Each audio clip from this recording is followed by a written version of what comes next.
ये थे बैंक से चोरी किए गए पैसे, करीब $30 मिलियन। चोरों ने बैंक तो लूटा, मगर इस बार लूट के दौरान जो पैसे उन्होंने चुराए वो आम पब्लिक के पैसे नहीं थे, बल्कि ये पैसे अमेरिका के 37वें प्रेसिडेंट रिचर्ड निक्सन के थे। ये पूरी चोरी एक बेहतरीन प्लानिंग के साथ की गई थी, जिसमें प्रेसिडेंट के करीबी लोग शामिल थे, और इस चोरी में लूटी गई रकम थी लगभग $12 मिलियन, यानी आज के हिसाब से लगभग 100 करोड़ रुपए। इस चोरी में शामिल गैंग को पकड़ने के लिए FBI भी शामिल हो गई, और इस इन्वेस्टिगेशन में लगभग 125 पुलिस ऑफिसर शामिल थे। जब सच्चाई सबके सामने आई तब उनके पैरों तले जमीन सरक गई, क्योंकि इस पूरे ऑपरेशन में उन लोगों के नाम सामने आए जिसके बारे में किसी ने भी नहीं सोचा था। तो आखिर कैसे इस बेहतरीन और शातिर चोरी को अंजाम दिया गया? वो कौन लोग थे जो इस पूरी चोरी में शामिल थे, और FBI ने चोरों को पकड़ने के लिए वो कौन सा मास्टर प्लान बनाया जो सभी चोर FBI के हाथ लग गए? ये अपने आप में बहुत ही हैरतअंगेज और रोमांचक कहानी है। ये कहानी है एमिल नाम के एक शख्स की, जिसने यूनाइटेड कैलिफोर्निया के बैंक में सबसे बड़ी चोरी को अंजाम दिया, और जिसने FBI को भी हैरत में डाल दिया कि वो आखिर इस केस को सॉल्व करे तो करे कैसे। एमिल का जन्म ओहियो के एक गरीब परिवार में हुआ था, और यही वजह थी कि वो हमेशा गरीबी से बाहर आना चाहता था। इस गरीबी से बाहर आने के लिए एमिल हर वो काम करता जिससे वो अच्छे खासे पैसे कमा सके, फिर चाहे वो काम सही हो या गलत, इस बात से उसे कोई फर्क नहीं पड़ता था। बहुत ही कम उम्र से उसने चोरियों की शुरुआत कर दी थी, और धीरे धीरे वो बैंक्स लूटने लगा। 70 का दशक आते आते वो अंडरवर्ल्ड की दुनिया में एक शातिर बैंक चोर के नाम से मशहूर हो गया था। एमिल अब तक 36 साल का हो चुका था, और सन 1972 में एक दिन उसे अपने एक अंडरवर्ल्ड कनेक्शन से यूनाइटेड कैलिफोर्निया बैंक के बारे में एक टिप मिलती है। जिस शख्स ने उसे ये टिप दी थी उसका नाम जिमी था, और ये अमेरिका के अंडरवर्ल्ड में एक जाना माना नाम था। जिमी एक पूरी क्रिमिनल ऑर्गेनाइजेशन का हेड था जो अलग अलग गैंग से काम करवाता था। जिमी ने अपने गैंग के एक मेंबर के जरिए एमिल तक ये खबर पहुंचाई थी कि यूनाइटेड कैलिफोर्निया बैंक में एक सेफ डिपॉजिट बॉक्स है जिसमें $30 मिलियन रखे हुए हैं। ये टिप मिलते ही एमिल को लगने लगा कि अगर वो इस रकम को लूटने में कामयाब हो गया तो फिर दोबारा उसे कभी भी चोरी करने की जरूरत नहीं पड़ेगी, और वो इस चोरी की प्लानिंग में लग जाता है। हालांकि एमिल ने चोरी की प्लानिंग तो शुरू कर दी थी, मगर एक सवाल उसे बार बार परेशान कर रहा था कि यूनाइटेड कैलिफोर्निया जैसा छोटा बैंक, जहां $1 लाख कैश भी मुश्किल से होता है, वहां $30 मिलियन कैसे हो सकते हैं? इस सवाल का जवाब इस बैंक से महज 25 किलोमीटर की दूरी पर सैन सेलिमेंटे में था। यही वो जगह थी जहां प्रेसिडेंट रिचर्ड निक्सन का पर्सनल घर था, जिसे वेस्टर्न व्हाइट हाउस के नाम से भी जाना जाता था। यूनाइटेड कैलिफोर्निया बैंक में जो $30 मिलियन रखे थे वो प्रेसिडेंट रिचर्ड निक्सन के ही थे, क्योंकि वो दोबारा प्रेसिडेंट बनने के लिए इलेक्शन कैंपेन चला रहे थे। इसीलिए उन्हें ज्यादा से ज्यादा पैसों की जरूरत पड़ने वाली थी। ये सारा पैसा वो ब्लैक मनी था जो प्रेसिडेंट रिचर्ड को अलग अलग लोगों ने डोनेट किया था, ताकि वो इन पैसों का इस्तेमाल करके इलेक्शन जीत जाएं। इन्हीं पैसों को रिचर्ड निकॉन ने अलग अलग जगहों पर छुपा दिया था, जिसमें से एक जगह थी यूनाइटेड कैलिफोर्निया बैंक। जिस गैंगस्टर ने एमिल तक ये खबर पहुंचाई थी वो जिमी खुद प्रेसिडेंट निकॉन को इलेक्शन कैंपेन के लिए पैसे देता था। वो अब तक $3 मिलियन डोनेट कर चुका था। इलेक्शन से पहले जिमी कुछ एक्टिविटीज करते हुए पुलिस के हाथ लग गया। अब जिमी को लंबे समय के लिए जेल जाना पड़ा। जिमी प्रेसिडेंट निकॉन से अपील करता है कि वो उसे बाहर निकलवाए, और बदले में वो उन्हें और ज्यादा डोनेशन देगा और कैंपेन में भी मदद करेगा। इस वक्त प्रेसिडेंट निक्सन अपनी इमेज को साफ करने के लिए हर कदम उठा रहे थे, और इसी वजह से प्रेसिडेंट निकॉन ने जिमी के इस ऑफर को ठुकरा दिया और उसकी सजा को भी कम नहीं किया। इस बात से जिमी और प्रेसिडेंट के बीच दूरियां आ गईं। अब वो किसी भी कीमत पर अपने $3 मिलियन वापस चाहता था जो उसने इलेक्शन कैंपेन के लिए दिए थे। वो ये बात बहुत ही अच्छी तरह जानता था कि ये पैसे बाकी सारे फंड्स के साथ यूनाइटेड कैलिफोर्निया बैंक के वॉल्ट में रखे हुए हैं। अब जिमी दिन रात इस सोच में रहने लगा कि वो इन पैसों को बैंक से कैसे निकाले, और तब उसके दिमाग में एमिल का नाम आता है, जो एक बेहतरीन शातिर बैंक डकैत था। वो यूनाइटेड कैलिफोर्निया बैंक और उसमें रखे पैसों के बारे में एमिल तक खबर पहुंचा देता है। ये एमिल की जिंदगी की अब तक की सबसे बड़ी चोरी होने वाली थी, और वो इसके लिए तैयारी शुरू कर देता है। वो सबसे पहले उन लोगों की एक टीम बनाना शुरू करता है जिन पर वो भरोसा कर सके, और इसीलिए इस गैंग में अपनी फैमिली मेंबर्स को शामिल करता है। सबसे पहले उसने अपने भाई जेम्स को शामिल किया, फिर अपने भांजे हैरी और कल्च मुलिंगर को ग्रुप में शामिल कर लिया। अब उनकी 4 लोगों की टीम तैयार थी, मगर एमिल जानता था कि इतनी बड़ी चोरी के लिए उसे एक और दोस्त की जरूरत पड़ेगी, फिलिप क्रिस्टोफर। ये फिलिप केल्लवी का रहने वाला था, और वो अपने साथ एक और दोस्त को ले आया जिसका नाम था चार्ली बोरकेल। चार्ली ने इससे पहले कुछ बेहतरीन चोरियों को अंजाम दिया था। अब उनकी 6 लोगों की एक बेहतरीन भरोसेमंद टीम तैयार हो चुकी थी, जिसमें सब शातिर क्रिमिनल्स थे। टीम तैयार होने के बाद एमिल सभी मेंबर्स को बैंक के बारे में बताता है। मगर एक बात उसने सबसे छुपाई थी कि जो पैसा वो लूटने वाले हैं वो अमेरिकन प्रेसिडेंट रिचर्ड निकॉन के हैं। इस राज को सिर्फ 3 लोग ही जानते थे, एमिल, उसका भाई जेम्स और कल्च मुलिंगर। इस गैंग का हर मेंबर अपने आप में एक प्रोफेशनल क्रिमिनल था और वो सभी जानते थे कि इस लूट के दौरान उन्हें क्या करना है। अब उनकी पूरी गैंग हर उस चीज का इंतजाम करने लग जाती है जिसकी उन्हें जरूरत पड़ने वाली थी, जैसे कि टॉर्चेस, वायर और एक्सप्लोसिव, क्योंकि एमी ओहियो का रहने वाला था और ये चोरी कैलिफोर्निया में करनी थी। इसीलिए सबसे बड़ी परेशानी थी इतना सारा सामान वहां तक पहुंचाना। इसका भी एमिल ने एक रास्ता निकाल लिया। उसने अपनी रिलेटिव के जरिए सारा सामान कैलिफोर्निया भिजवा दिया और खुद गैंग के साथ फ्लाइट पकड़ ली। कैलिफोर्निया पहुंचने के बाद उन्हें एक ऐसी जगह चाहिए थी जहां वो प्लानिंग कर सके और पुलिस का ध्यान उन पर ना जाए। उन्होंने बैंक से लगभग 1 किलोमीटर दूर एक घर रेंट पर ले लिया। इस घर की खास बात ये थी कि यहाँ से बैंक की छत साफ दिखाई देती थी। अब उन्हें एक परफेक्ट जगह मिल चुकी थी जिसे वो हेडक्वार्टर्स बुलाते थे। सबसे पहले उन्हें एक गाड़ी की जरूरत थी जिसमें वो चोरी के बाद भाग सके। इसीलिए एमिल एक 1962 मॉडल की ओल्ड मोबिल कार खरीद लेता है। इस कार को खरीदने की वजह थी इसकी बड़ी डिक्की। एमिल का मानना था कि इस डिक्की में वो औजार रखेंगे और लूट के बाद सारा कैश भी इसी में रखकर निकल जाएंगे। क्योंकि ये कार सेकंड हैंड थी, इसीलिए एमिल ने एक फर्जी नाम पर इसे ट्रांसफर करवा लिया था ताकि कोई भी उन तक नहीं पहुंच सके। अब तक इस प्लानिंग में उनके कई हजार डॉलर्स खर्च हो चुके थे, मगर वो जानते थे कि अगर ये लूट कामयाब हुई तो उनकी जिंदगी हमेशा के लिए बदल जाएगी। अब वो लोग अलग अलग टीम बनाकर बैंक और उसके आसपास की हर मूवमेंट पर नजर रखने लगे। बैंक के खुलने और बंद होने की टाइमिंग, कस्टमर का आना जाना और भीड़ और हर चीज को नोट किया जा रहा था। इसी दौरान एक बात ने उनका ध्यान खींचा। जितने दिनों से वो नजर रख रहे थे, एक भी पुलिस की गाड़ी वहां से नहीं गुजरती थी। इसका मतलब था कि बैंक लूटने के बाद वो आसानी से भाग सकते थे। एक और अच्छी खबर ये थी कि बैंक के बाहर कोई भी सिक्योरिटी गार्ड नहीं था। बैंक में सिक्योरिटी के नाम पर कुछ था तो वो थी एक अलार्म बेल जो बैंक के बाहर लगी हुई थी। ये अलार्म बेल उनके लिए कोई बड़ी परेशानी नहीं थी क्योंकि एमिल ने इसका भी तोड़ निकाल लिया था और वो जानता था कि इसे कैसे बंद करना है, क्योंकि ये बैंक एक स्ट्रिप मॉल का हिस्सा था। इसीलिए एमिल और उसकी गैंग को कई बातों का ध्यान रखना था ताकि वो बिना किसी की नजर में आए बैंक के अंदर बाहर आ जा सके। इस चोरी का सबसे मुश्किल हिस्सा ये था कि ये बैंक मॉल की बिल्डिंग से घिरा हुआ था और उन्हें इस बिल्डिंग से होकर बैंक तक पहुंचना था। एमिल का बनाया प्लान ये था कि अलार्म डिसेबल करने के बाद उन्हें बैंक की छत में ड्रिलिंग मशीन से होल करना होगा ताकि इसमें एक्सप्लोसिव लगाकर इसे उड़ा सके।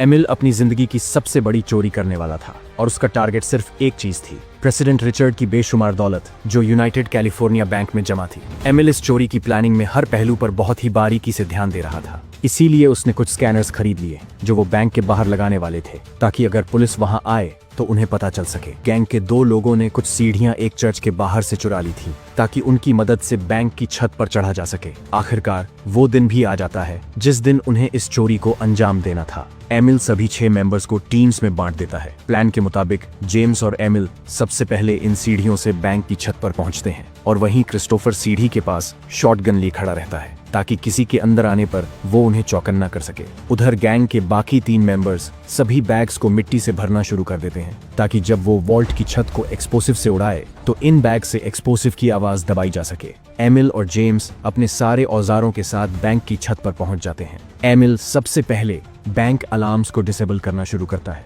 क्योंकि अलार्म बिल्कुल छत के नीचे ही थे। इसीलिए एमिल इस पर लिक्विड स्प्रे करता है। जब स्प्रे का लिक्विड पूरी तरह जम जाता है तब अलार्म की बेल भी जाम हो जाती है, जिसका मतलब था कि अब ये अलार्म कभी काम नहीं करेगा। अब अपने प्लान के मुताबिक वो दोनों बिल्कुल छत के उस हिस्से में होल करना शुरू करते हैं जो वॉल्ट के ऊपर था। इस दौरान गैंग के बाकी मेंबर्स मिट्टी से भरे बैग्स लेकर छत पर आ जाते हैं। छत में गड्ढा होने के बाद सबसे पहले एमिल और जेम्स वॉल्ट की छत पर उतरते हैं और अंदर के सभी अलार्म्स को डिसेबल कर देते हैं। अब उनके सामने जो आखिरी काम बचा था वो था इस वॉल्ट के अंदर घुसकर $30 मिलियन चुराना। एमिल जानता था कि वॉल्ट के अंदर घुसना इतना आसान नहीं होगा, इसीलिए उसकी टीम वॉल्ट के छत में ड्रिलिंग मशीन से छोटे छोटे होल्स करना शुरू करती है। उन लोगों ने कुल 6 होल्स किए और हर होल में एक्सप्लोसिव फंसा दिए। एक्सप्लोसिव की आवाज दबाने के लिए मिट्टी से भरे बैग्स उन्होंने एक्सप्लोसिव के ऊपर रख दिए। ये एक्सप्लोसिव इन लोगों ने जुगाड़ू तरीके से बनाए थे और इस बात की कोई गारंटी नहीं थी कि ये एक्सप्लोसिव ब्लास्ट होंगे, मगर किस्मत ने एमिल और उसकी गैंग का साथ दिया और ये सारे एक्सप्लोसिव ब्लास्ट हो गए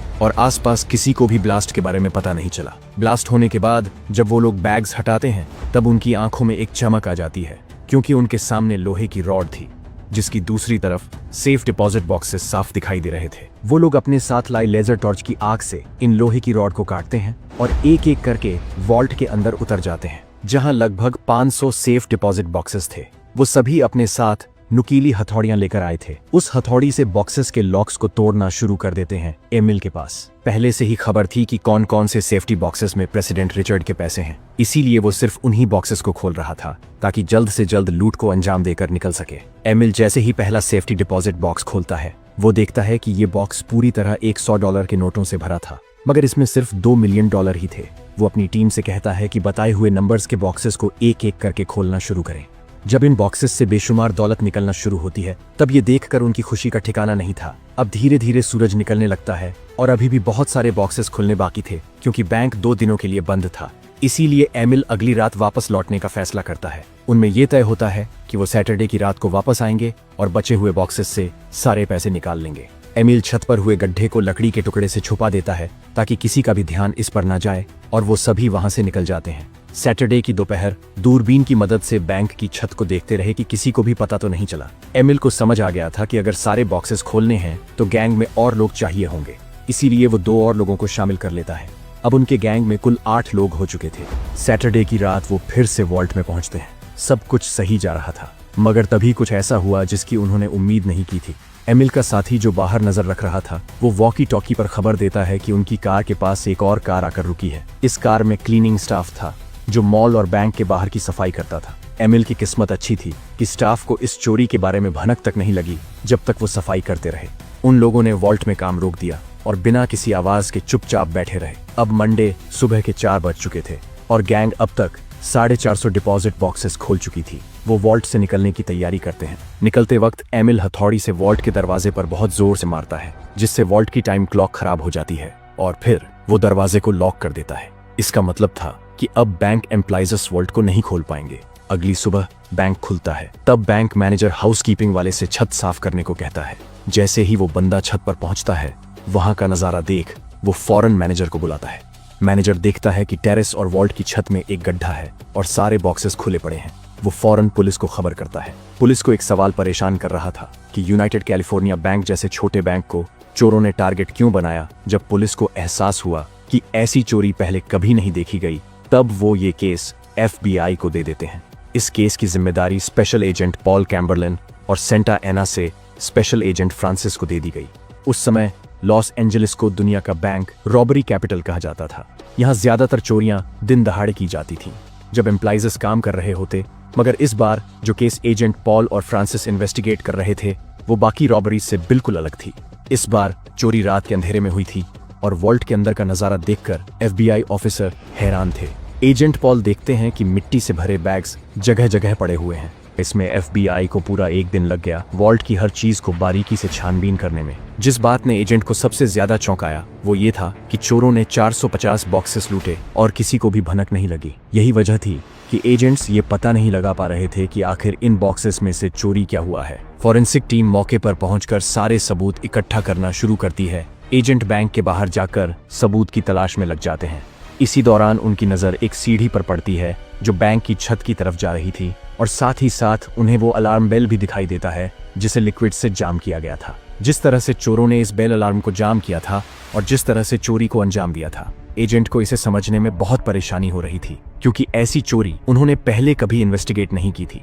इसी छानबीन में जो सबसे पहला एंगल दोनों FBI ऑफिसर्स के सामने आया वो ये था कि ये सभी चोर लॉस एंजलिस कैलिफोर्निया के बाहर के थे, और उनका ये अंदाजा बिल्कुल सही साबित हुआ। ये केस अब दिन ब दिन और ज्यादा उलझता जा रहा था और अमेरिकन गवर्नमेंट को अब ये समझ आने लगा कि ये केस इतनी आसानी से सॉल्व नहीं होने वाला। इसी वजह से FBI इस केस पर 125 एजेंट्स लगा देती है। एजेंट्स का ये आंकड़ा इतना बड़ा था कि ये FBI के इतिहास का सबसे बड़ा केस बन गया जिसमें इतने ऑफिसर्स लगाए गए हों। और जब इतने बड़े पैमाने की इन्वेस्टिगेशन की खबर एमिल और उसके गैंग तक पहुंचती है, तब वो अपने आगे के प्लान की शुरुआत कर देते हैं। यहाँ पर अब एमिल और उसकी गैंग उस जगह से सबूत को मिटाना शुरू करते हैं जहाँ वो अपनी चोरी की प्लानिंग और ऑपरेशन करते थे, ताकि पुलिस और FBI उन तक ना पहुँच सके। वो घर के दरवाजे, खिड़कियों, सीलिंग से लेकर फ्लोर तक हर चीज को बहुत बारीकी से क्लीन करना शुरू करते हैं, ताकि कोई भी फिंगरप्रिंट या DNA FBI के हाथ ना लगे। वो सभी ये घर छोड़कर निकल जाते हैं। हालांकि उन्होंने घर के चप्पे चप्पे को साफ तो कर दिया था, मगर इसी दौरान उनसे एक ऐसी गलती हो गई जिसने इस पूरी कहानी का रुख ही बदल कर रख दिया। इस चोरी को हुए अब 36 घंटे से ज्यादा बीत चुके थे। एमिल और उसकी गैंग अब कैलिफोर्निया छोड़ चुके थे। मगर जब वो लूटे हुए पैसों को गिनना शुरू करते हैं तब वो $30 मिलियन नहीं बल्कि $12,08,00,000 ही निकलते हैं। ये देखकर एमिल काफी चौंक जाता है क्योंकि इन्फॉर्मेशन के हिसाब से ये रकम काफी कम थी। अब इन्हें इन सारे चोरी के पैसों को वाइट करना था। इसके लिए वो लोग लास वेगस पहुंचते हैं जहां वो जिमी के अंडरवर्ल्ड कनेक्शन का इस्तेमाल करके इन पैसों को लॉन्डर करने वाले थे। 1960 से 1970 ये वो वक्त था जब अमेरिका के ज्यादातर बड़े क्रिमिनल्स अपने ब्लैक मनी को लास वेगस में ही वाइट करते थे और यही वजह थी कि वेगस उस वक्त मनी लॉन्ड्रिंग का एक हब बन गया था। इस पूरे ब्लैक मनी को वाइट में बदलने का तरीका भी काफी दिलचस्प था। पहले ब्लैक मनी को कसिनो क्लिप्स में कन्वर्ट किया जाता था, फिर क्रिमिनल्स और कसिनो ऑनर्स के बीच एक डील होती थी। डील के मुताबिक क्रिमिनल्स कुछ पैसे कसिनो में खेलकर उन्हें कट के तौर पर देते और बाकी ब्लैक मनी कसिनो ओनर दोबारा कैश में कन्वर्ट करके दे देते। इस तरह उनका सारा पैसा वाइट हो जाता। एमिल ने भी बिल्कुल ऐसी ही एक डील एक कसिनो ओनर से की थी जिसमें वो $5 लाख कसिनो ओनर को कट के तौर पर देने वाला था, जिसके बदले कसिनो ओनर एमिल को वो सारे पैसे वाइट करके देने वाला था जो उन्होंने बैंक से लूटे थे। एमिल अब सारे पैसे बहुत सफाई से वाइट में कन्वर्ट कर लेता है। उधर FBI के हाथ चोरी से जुड़ा कोई भी ऐसा सबूत नहीं लग रहा था जो उन्हें चोरों तक पहुंचा सके। अब FBI पर प्रेशर बढ़ता जा रहा था क्योंकि 125 एजेंट्स इसमें इन्वॉल्व थे। इस चोरी को हुए अब 1 महीने से ज्यादा का वक्त बीत चुका था मगर FBI के हाथ अभी तक कुछ भी नहीं लगा था। मगर तभी लॉस एंजेलिस में एक FBI ऑफिस में दोपहर के वक्त फोन कॉल आता है। ये फोन कॉल उन्हें क्लीवलैंड पुलिस स्टेशन से आया था जिसमें वो बताते हैं कि ओहियो में एक बैंक रॉबरी हुई है और इसमें भी बिल्कुल वही तरीका इस्तेमाल किया गया था जो यूनाइटेड कैलिफोर्निया बैंक में किया गया था। पुलिस FBI को लगभग 98 सस्पेक्ट के नाम की लिस्ट देती है और साथ ही साथ ये भी लिखा था कि कौन सा सस्पेक्ट किस क्राइम में माहिर है। ये लिस्ट मिलते ही FBI को उम्मीद की किरण दिखाई दी। अब एजेंट पॉल और फ्रांसिस लिस्ट से उन लोगों को छांटना शुरू करते हैं जो रॉबरी के दौरान फ्लाइट से कैलिफोर्निया आए और गए थे। यहीं से उनका तीर सही निशाने पर लग जाता है। छानबीन के दौरान जो पहला नाम उनके सामने आया था वो था एमिल डिंसियो। क्लीवलैंड पुलिस भी कई सालों से एमिल की तलाश में थी मगर वो हाथ नहीं लग रहा था। एमिल और उसकी गैंग इस चोरी के दौरान इतना ज्यादा कॉन्फिडेंट थे कि उन्हें लग रहा था कि वो कभी पकड़े नहीं जाएंगे और यही वजह थी कि कैलिफोर्निया आने जाने के लिए उन्होंने अपने असली नाम से टिकट बुक किया था। यही उनकी सबसे बड़ी गलती साबित हुई। अब FBI को ये पता लगाना था कि लूट के बाद ये चोर गए कहाँ। इसीलिए वो एयरपोर्ट के पास टैक्सी ड्राइवर से पूछताछ शुरू करते हैं। एक टैक्सी ड्राइवर कल्च मुलिंगर की फोटो से उसे पहचान लेता है और बताता है कि कुछ हफ्ते पहले उन लोगों ने उसे धमकाया था और साथ ही साथ $200 की टिप भी दी थी क्योंकि उसने उन्हें एक लग्जरी होटल जुबलीन के बाहर छोड़ा था। होटल का नाम पता चलते ही FBI एजेंट फौरन वहां पहुंच जाते हैं जहां उन्हें पता चलता है कल्च ने यहां अपने असली नाम से रूम बुक करवाया था। अब FBI एजेंट कॉल रिकॉर्ड्स निकलवाते हैं जिसमें उन्हें पता चलता है कि कल्च ने डॉसन नाम के एक शख्स को कॉल किया था। डॉसन से पूछताछ करने पर पता चलता है कि कल्च उसका काफी अच्छा दोस्त है और उसके गैराज में कार पार्क करवाने आया था जो अभी भी वहीं खड़ी है। FBI ने जब डॉसन से बैंक रॉबरी के बारे में पूछताछ की तो उसने कहा कि वो कुछ नहीं जानता। फिर FBI सर्च वारंट लेकर उसकी कार की तलाशी लेने पहुंच जाती है। इस कार से उन्हें वो ग्लव्स, फेस मास्क, हथियार, हथौड़ी और वो हर सामान मिला जो इस चोरी में इस्तेमाल किया गया था। अब FBI को ये पता लगाना था कि इन लोगों ने प्लानिंग कहाँ की थी और ये कहाँ छुपे थे। यहीं पर कल्च के कॉल रिकॉर्ड्स ने फिर साथ दिया। FBI को पता लगा कि कल्च ने एक रियल एस्टेट एजेंट को कॉल करके हैरी बार्बर के नाम से एक बड़ा फ्लैट बुक किया था। ये फ्लैट सिर्फ 6 महीनों के लिए था ताकि अगर वो इसे खाली भी कर दे तो कोई नया रहने नहीं आए। FBI जब इस फ्लैट पर पहुंचती है तो ये पूरी तरह साफ और चमक रहा था। फिंगरप्रिंट्स और DNA का कोई सबूत नहीं छोड़ा गया था। मगर तभी FBI की नजर एक प्लेट पर पड़ती है जो बिना धोए किचन में रखी हुई थी। यही वो चूक थी जिसकी वजह से एमिल और उसका गैंग पकड़े जाने वाला था। इस डिस्क की मदद से फॉरेंसिक टीम फिंगरप्रिंट्स डेवलप करती है और जब उन्हें मैच किया गया तो वो एमिल और उसकी गैंग से मैच हो गए। इसका मतलब था कि अब FBI इन सभी चोरों को अरेस्ट कर सकती थी। 27 जून की एक सुबह जब एमिल अपने घर से निकलकर कार में बैठ रहा था तभी पुलिस उसे घेर लेते हैं और उसे अरेस्ट कर लिया जाता है। घर की तलाशी में पुलिस को हजारों डॉलर्स मिले और एमिल ने अपने बाकी साथियों का ठिकाना भी बता दिया। अब FBI पूरी गैंग को अरेस्ट कर चुकी थी मगर उन्हें एक ऐसा शख्स चाहिए था जो गैंग के खिलाफ गवाही दे सके। इसी दौरान गैंग का एक मेंबर चार्ली पुलिस के साथ कॉर्पोरेट करने के लिए तैयार हो जाता है और पूरी प्लानिंग और छुपे हुए पैसों के बारे में बता देता है। एमिल के भाई जेम्स को 15 साल की सजा सुनाई गई। वहीं एमिल, कल्च और बार्बर को 20 साल की सजा मिली क्योंकि चार्ली ने कॉर्पोरेट किया था, इसीलिए उसे बिना किसी सजा के छोड़ दिया गया। पुलिस $12 मिलियन में से सिर्फ 8 मिलियन ही बरामद कर पाई। ये थी कहानी एक ऐसी परफेक्ट चोरी की जो कभी पकड़ी नहीं जाती, मगर सिर्फ एक प्लेट की वजह से पूरा गैंग पकड़ा गया और ये FBI के इतिहास की सबसे बड़ी इन्वेस्टिगेशन बन गई। इंटरेस्टिंग इन्फॉर्मेशन के लिए वीडियो को लाइक करके चैनल को जरूर से सब्सक्राइब कर लीजिए ताकि आने वाली इंटरेस्टिंग वीडियो आप तक आती रहे। मिलते हैं अगली इंटरेस्टिंग वीडियो में।